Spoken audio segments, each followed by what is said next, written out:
Right. So we have wonderful, amazing Cumsin Haseena, who are again the founder of BeUnic, and somebody who has been performing drag for since the time I have started watching them, and I was fortunate to meet them as a part of our a wonderful festival which is happening in Bangalore, and they bring a lot of sense as well as joy when they come ahead and perform.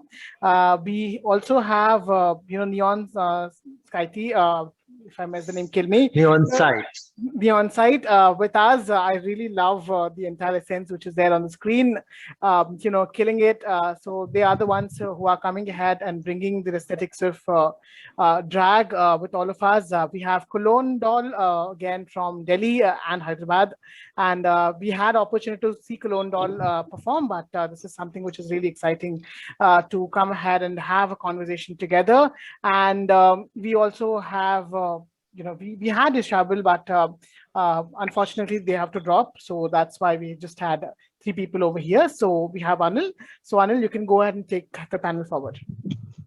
All right, thank you so much. I would say Drag Mata for taking this up and introducing the panel where my internet sucked for some time. No wonder. So my first question to the panel would be, what is drag means to you? And how is your journey so far? Anyone from the panel can answer. Okay, I can start. So, Neon, you want to go? I think you're on mute, so we can't hear you. Yeah, I'm stupid. Sorry, go ahead. Okay. So drag for me is slightly more than an art form. For me, it's not just an art form. It's also how I explore my gender. I explore my feminine side. I explore my femininity through drag. I want to know more about my gender. I don't think I am just a normal man, this homosexual man. I think I am a lot more, and through drag, I explore that. The journey has not been great, I would say, because within the drag community, people will tell me, "Oh, why don't you shave your hands? Why don't you shave your beard while you do drag?" And I'm like, I don't tell you your lip syncs are horrible. You are a talentless bitch. I don't tell you all of that. You don't tell me to shave my facial hair. So there is a lot. It's been going on for like 3-4 years that I've been doing drag. Every time I do, so I mostly do Madhuri and Devi numbers, and every time they'll be like, you look more Madhuri if you shave your beard, if you don't have hands on your hair on your hands. And I'm like, I am taking inspiration from Madhuri. I don't want to be Madhuri. I am inspired. I want to move like her. I don't want to be her. And they're like, no, but drag is you create this persona and you imitate them. And I'm like, people really need to grow up and get with this idea that drag is a lot more than just becoming more feminine in the eyes of the world. It's way more than that.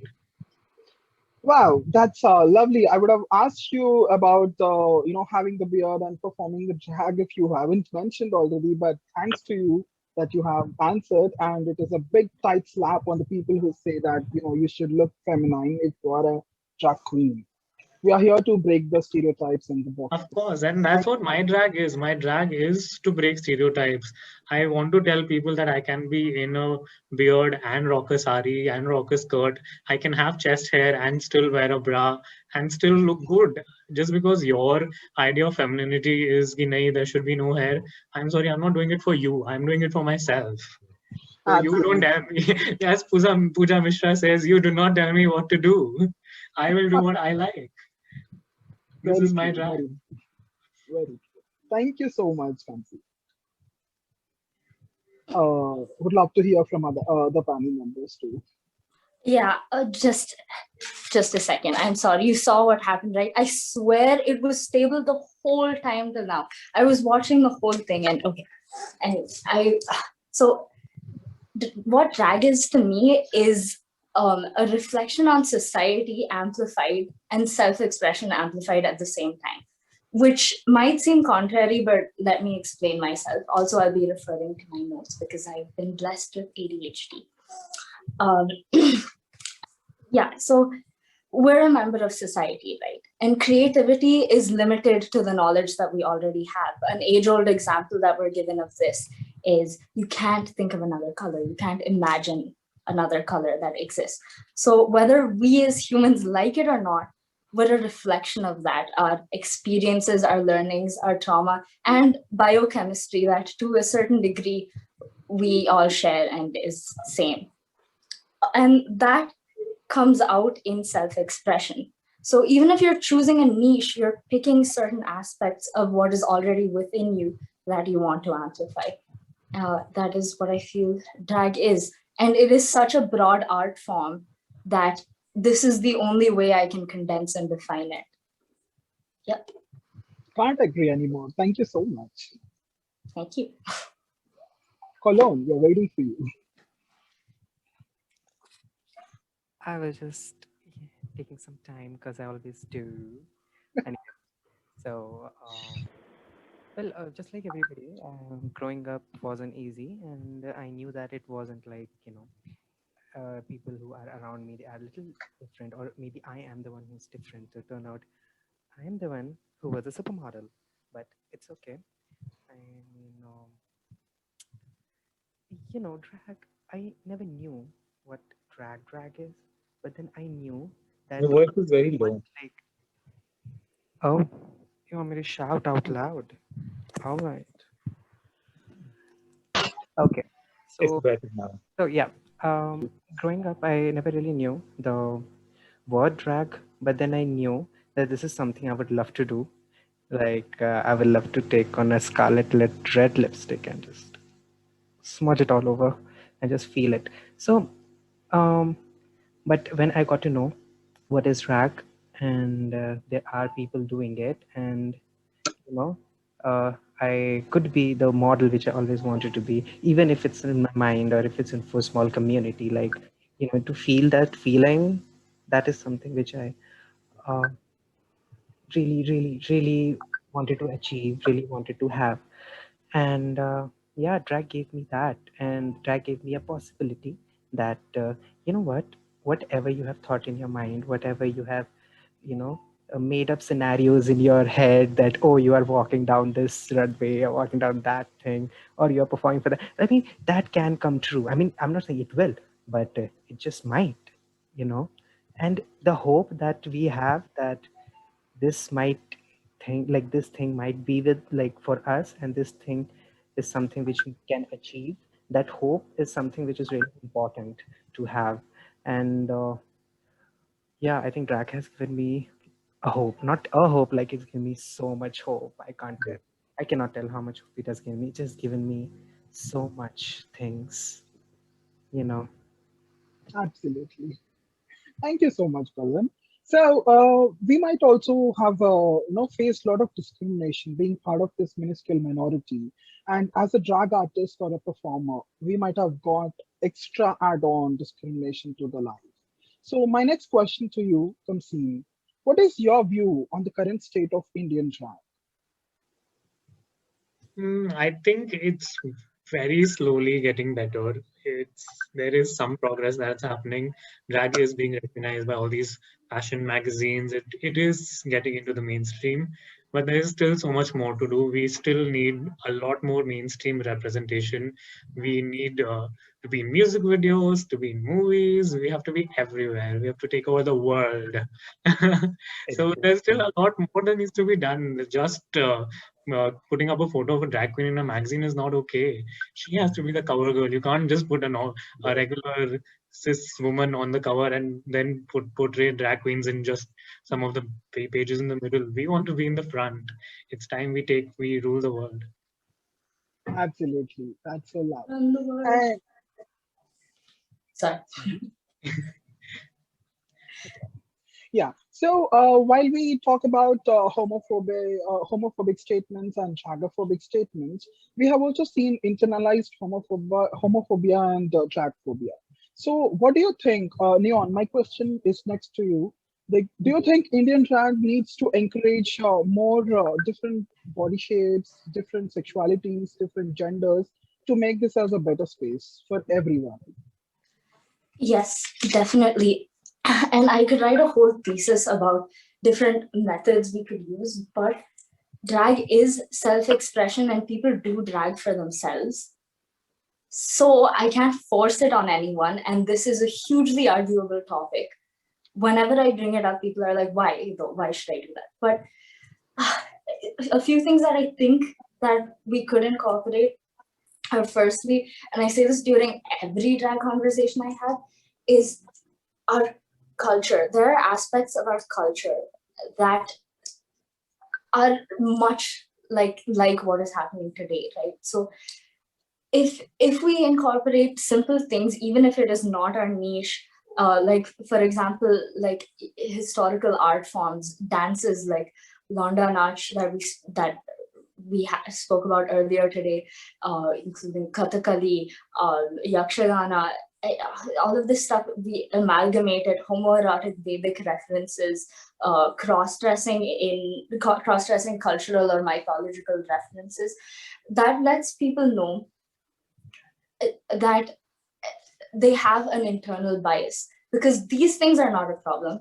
And what we're doing is kind of the same thing, just modernized. And that makes people question themselves. In addition to that, I think drag has so much potential to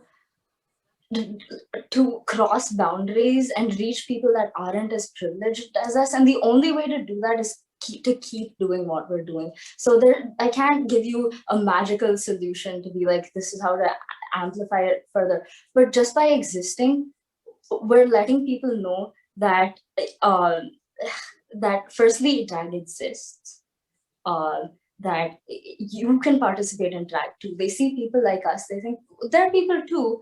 This is extremely accessible, and it might help me in numerous ways, and at the very least make them feel valid as a person. And these are impacts that it can have beyond drag. And the representation will come with that. Representation will come by, you can't force people into drag, but you can educate them. And that is technically what we're doing right now, whether we want to or not, by being on wonderful platforms like this, by having this conference right now. And another thing is, when you see people that don't have as much of a platform, it goes a long way to make them feel welcome, which I have no complaints about. The drag community has made me feel more welcome than any other community I would identify with. And also to just amplify their voices a little more, give them a little harder push. So yeah, that's how I feel. Absolutely. I mean, we are lucky enough to get these kind of platforms where we are encouraged, irrespective of whatever the shape or the gender or the sexuality we carry with. And thanks to you. And my next question goes to Colonge.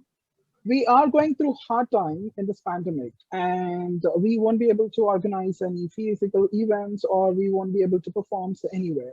And we have chosen online as a platform. So do you think digital drag is a boon or a bane? Wow, thank you for that school 14 marks question. I loved it. And I'm going to get at least 10 marks here. So let's go for it. Okay. First of all, I don't think there's any other thing we can do. I mean, that's one thing, because virtually is the only option for to perform virtually, and to make fests and meetings virtually is the only option we do. Otherwise, even if there was 0.001% of chance that we can do this physically and get together, then I'm sure, honey, let me tell you, gays would have done it. They would not hold it. 0.11, 0.011 or 1, anything related to that also. Anything, they would have done it. But whatever the thing is, we have to go forward with it, because I mean, this is a new normal for the time being, or maybe for a really long time. I don't know, because I didn't have a future. Someday I might. But, I think it's really important to change with it, or to, adapt maybe.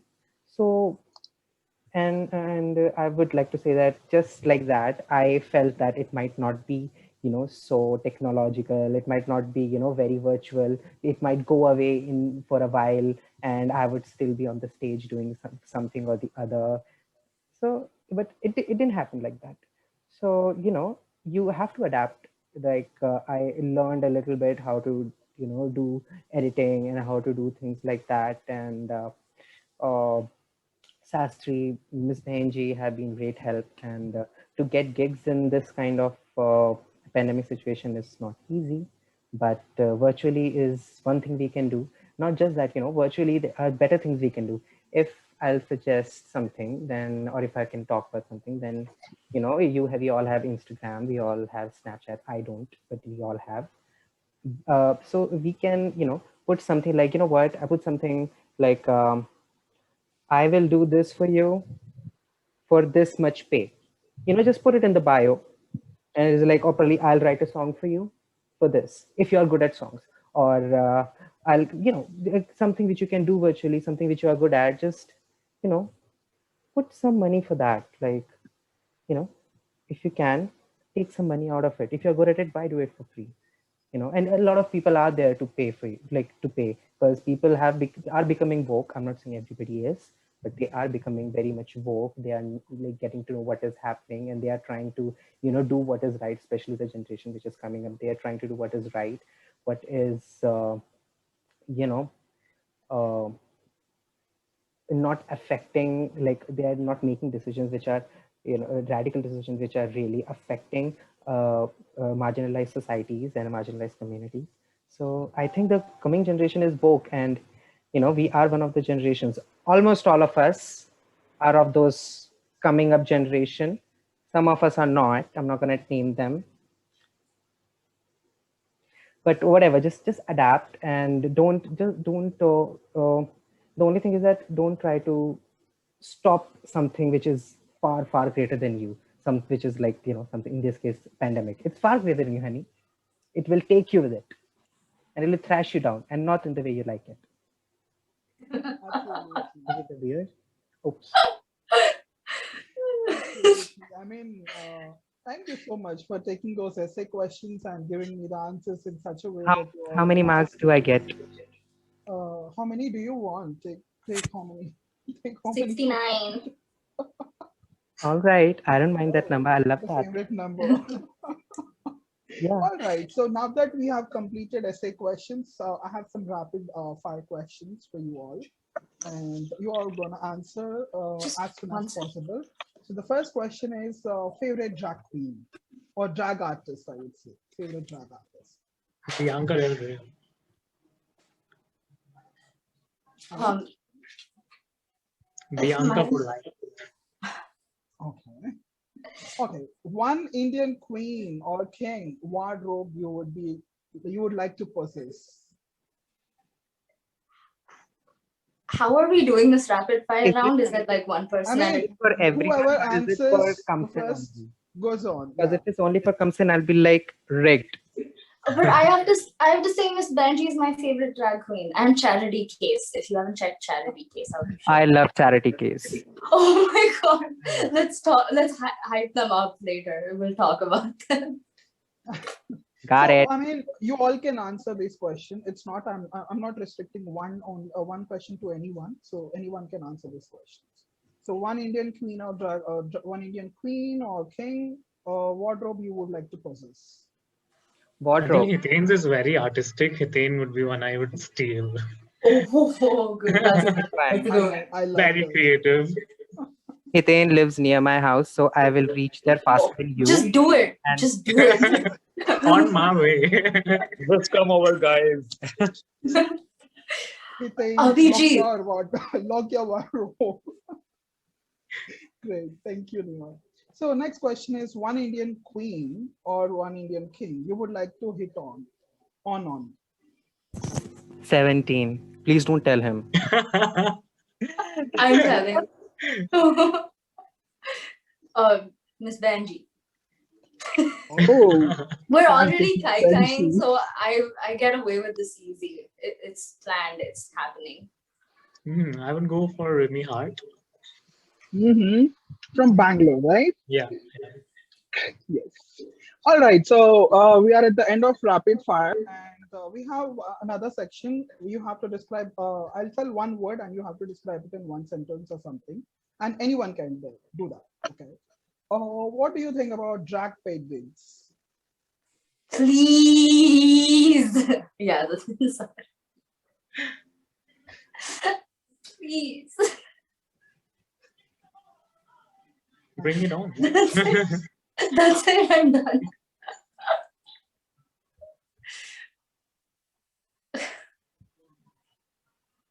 That's it. That was the full thought.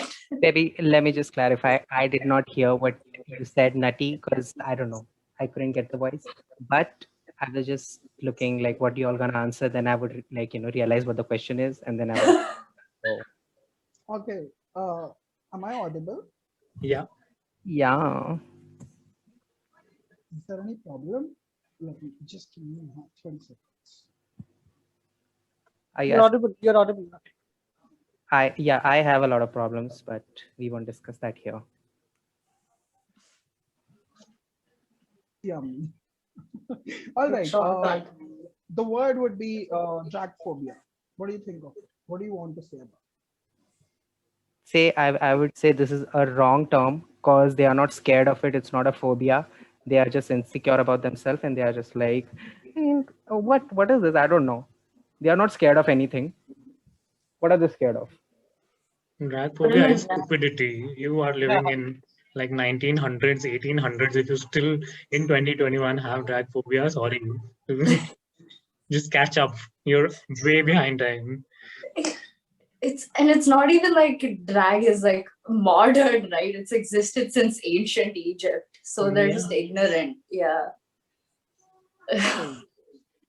And when you hear social media followers, what do you think? Purchased. What? When I hear what? They're all bought. Social media followers. Everyone is just buying followers. It's all fake. I am like, girl, where you guys at? Nobody following me. I mean, the icon you all are missing. What you following? Let me do that right now. Great. The last but not least, what do you think about when you hear a word called Dragvanti? A community, a safe space for all of us to get together and celebrate differences, celebrate who each of us are, even though we are very different, but we are all still together. For me, I got to know about this word 1.5 years back when Sastri told me, and I was like, this word, if I would be in probably 10 years back when I was a kid, I'm still a 16-year-old girl, but that's a different case. If I was a kid, I would be like, Dragvanti, that's so funny. What are you trying to say? But right now, I understand that it's so important to get Indian terminologies and, Hindi related things. I mean, Hindi because I speak Hindi, like, obviously, I know different, different state languages and different phrases they have. I also respect that. But I'm saying to get this kind of thing in mainstream and to get something out there and which a lot of people don't could see, that Dragvanti, like Vanti is some like addition of Vanti to drag for me would be funny a long time before, but currently I just know that this is important. We have to put it there. The name is, some people might be like, oh, what is this? And we're like, girl, what it is. Absolutely, and also it helps us to showcase that drag is not a westernized culture. It also is in the part of Indian culture, and we are there since long time. So Dragvanti has become such a good platform for each one of us. So thanks for it. And Neon, what do you think about it? I mean, if I were to pick a word, I would pick didactic, because that covers the fact that they are teaching things to people that have moral value to them, and just destigmatizing whether that is the effort or not. I think they're doing God's work, stepping up to the plate. And there need to be more platforms like Dragvanti, but at the same time, Dragvanti is enough because they're so resourceful, and Saad, suffocated art specimen. Patruni Chidananda Shastri, you are a legend. And I just want to finish by saying thank you. Like, thank you for all that you do. Thank you for all of the work that you put in. Yeah. Thank you, Shastri. Thank you so much, That Neon, icon. Cologne, and Cumsin, and thank you so much once again for doing all this. Sastri, we are very grateful to you, and over to you, Vaibhav. Wow, that was amazing. I mean, all these drag queens, all this sass, it was just mind blowing. All right, so we move to our next section.